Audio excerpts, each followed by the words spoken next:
Comment peut-on détruire, violer, voler, piller, faire souffrir pour des intérêts égoïstes?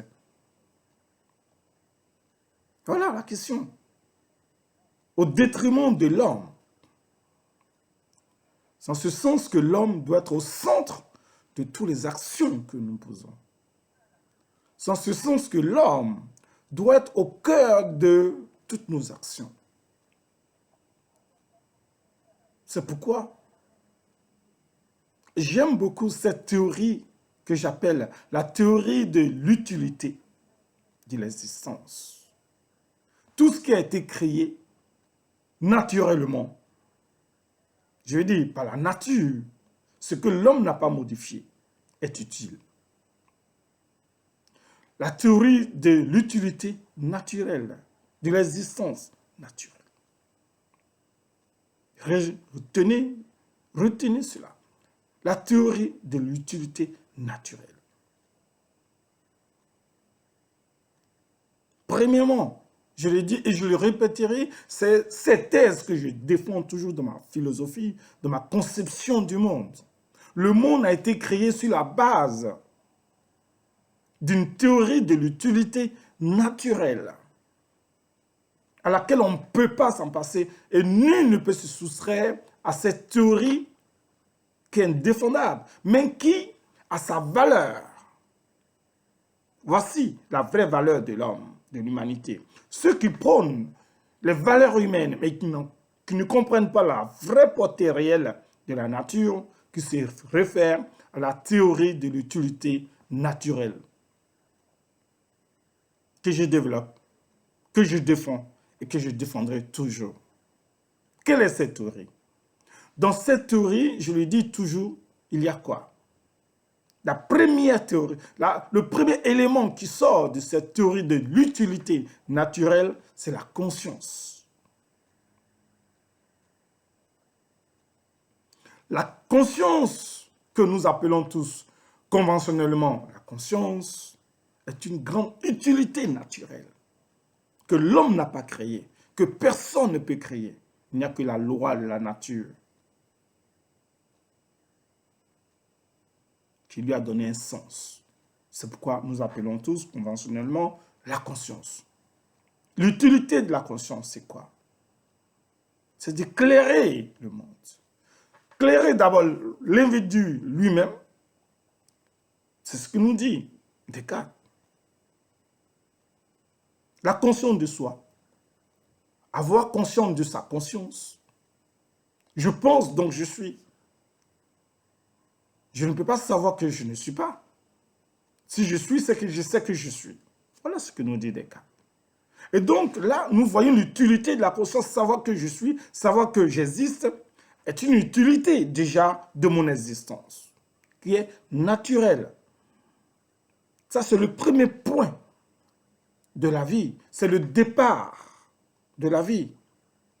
Il ne peut pas avoir de vie sans conscience. Il n'y a une vie que lorsque la conscience est consciente de sa vie. Voilà ce qu'il faut retenir. Voilà ce qu'il faut prôner. La première utilité naturelle, c'est la conscience. Cette conscience me dit de faire ou de ne pas faire, d'agir ou de ne pas agir. Même si je n'agis pas, je choisis de ne pas agir parce que la conscience choisit toujours. Et la conscience, elle est là pour dire ce qui est bien. C'est la théorie du mal et du bien, la conscience. C'est pourquoi, pour moi, prioritairement, cette conscience est la première utilité naturelle. Cette conscience éclaire le monde, éclaire nos actions, éclaire nos décisions et nous motive pour aller de l'avant. Elle est indispensable. On ne peut se défaire de la conscience. C'est pourquoi avant de faire une guerre, avant de poser un acte, je me réfère à ce que me dit ma conscience. Ce acte est-il bon ou mauvais? Voilà le rôle de la conscience, la théorie de la conscience, de l'utilité naturelle de la conscience. Nous devons retenir. À quoi ça sert de vivre sans conscience? À quoi d'être peut-on être dans un monde sans conscience? Lorsque ma conscience me dit que je vole un frère, lorsque ma conscience me dit que l'acte que je pose contre un frère est ignoble, est infernal, est désinvolte, pourquoi persister et aller contre ma conscience? Même déjà un enfant, à l'âge de 8 ans, de 9 ans, de penser, de raisonner, connaît déjà le bien et le mal. À plus forte raison, des gens de 40 ans, 30 ans, ainsi de suite, 60 ans, 70 ans, qui s'égarent dans leur conscience, qui n'écoutent pas leur conscience, qui choisissent leur propre conscience, parfois qui est l'inconscient, si on veut soutenir la thèse de Freud. Le conscient n'est rien d'autre que le bouillonnement de nos pulsions, de nos neurones, qui nous égarent, qui nous troublent la mémoire, nos désirs ignobles de finance, d'économie, de prédation. Voilà l'erreur de l'inconscient. Alors que la conscience nous dit d'être rationnel, d'être équitable, d'être juste. La conscience, c'est la justice de la nature. La conscience, c'est la justice de la nature. C'est la justice de la société. Voilà ce qu'il faut retenir. C'est pourquoi la conscience, pour moi, le premier élément de l'utilité naturelle, elle est utile, qu'on veuille ou pas. Quelles que soient les actions que nous poserons, nous serons jugés toujours par notre conscience. Et tout acte que nous posons est l'acte de notre conscience. Deuxièmement, la pensée. Je pense, j'ai conscience de quelque chose. Il y a une prise de conscience des actes avant de poser un acte. Alors je pense la chose. Je pense les stratégies. Et dans mes pensées, dans mon action de pensée, c'est ça la faculté de penser, naissent des idées. Une idée, pas plusieurs, mais une idée d'abord, ensuite, d'autres idées suivent. J'ai conscience de quelque chose, alors je pense la stratégie. Je pense l'action, je pense la manière. Alors, dans cette pensée, agit une idée, l'idée principale.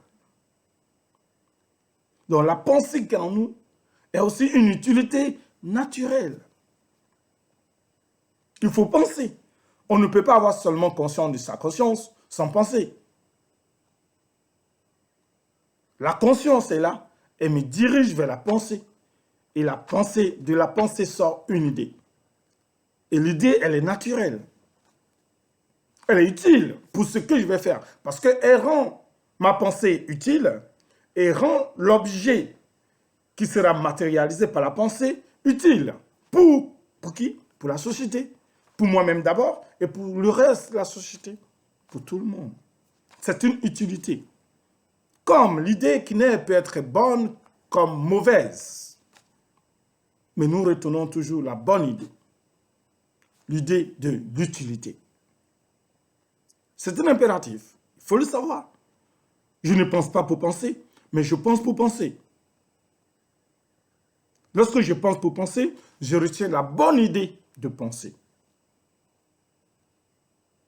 La bonne idée de penser. Donc la bonne idée n'est rien d'autre que la pensée utile et l'idée utile. C'est un impératif. Cela fait partie de l'utilité naturelle. Et c'est une théorie que je défends, que j'ai élaborée, que je soutiens dans toute l'action. Parce que, à quoi? Ma vie est l'inspiration de la vie en moi. Et cette inspiration est ce que m'inspire la loi naturelle. C'est ce que m'inspire l'existence naturelle. M'inspire ce que je suis. Et ce que je suis, c'est de transmettre cette pensée, cette idée utile à la conscience de tous pour dire que, avant de poser une action, j'ai conscience de la chose, je pense la chose et j'ai choisi l'idée principale, utile pour la société. Voilà l'utilité de ce que j'appelle la théorie de l'utilité naturelle. À partir du moment où cette idée émerge, qu'elle est retenue comme bonne action, alors je cherche à la matérialiser pour lui donner sens. Je me suis juste cité à Heidegger, donner sens à tout ce qu'on pose comme action, parce que tout ce qui est posé est toujours comme un Dasein.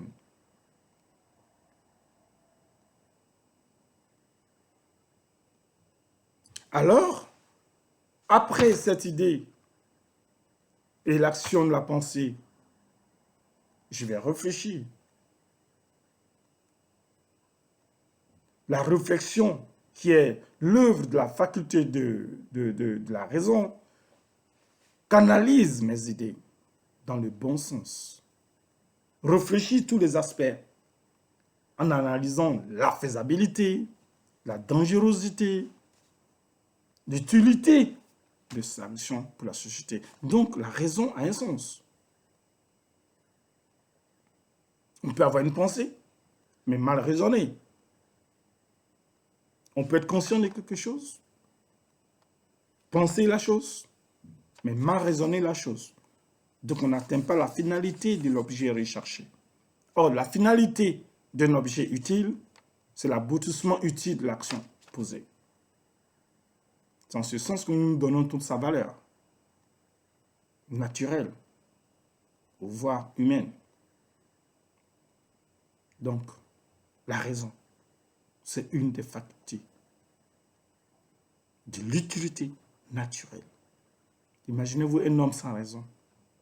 Imaginez-vous, vous qui êtes dans un débat politique, dans un débat financier, dans un projet de société politique, etc., sans raison.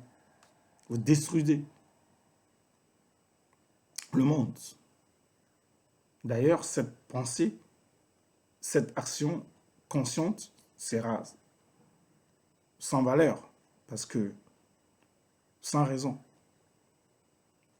purement de la déraison.